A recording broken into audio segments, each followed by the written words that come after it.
کراچی میں نیشنل انسٹی ٹیوٹ آف میری ٹائم افیئرز کی جانب سے ماہی پروری اور حیاتیاتی تنوع سے متعلق آگاہی نمائش اور مہم کا انعقاد کیا گیا۔ نیما کے ڈائریکٹر کموڈو ریٹائرڈ علی عباس نے افتتاحی تقریب میں مندوبین کو خوش آمدید کہا اور سمندری حیاتیات کی اہمیت اور اس کے زیادہ استحصال کے منفی اثرات کا ذکر کیا۔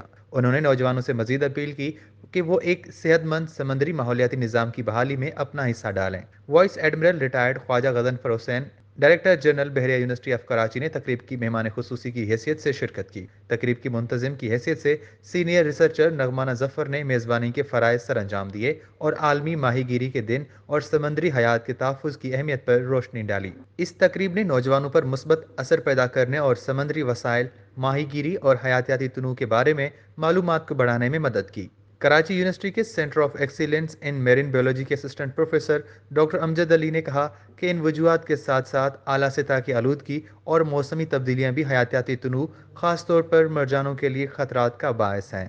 دوسری جانب آگاہی نمائش اور مہم کا انعقاد کیا گیا جس میں ریسرچ جرنلز، مختلف سمندری حیاتیات اور فوسلز مختلف اسٹالز پر نمائش کے لیے رکھے گئے۔ کیمرامین مدثر نظر کے ساتھ شیر اعظم، وش نیوز، کراچی۔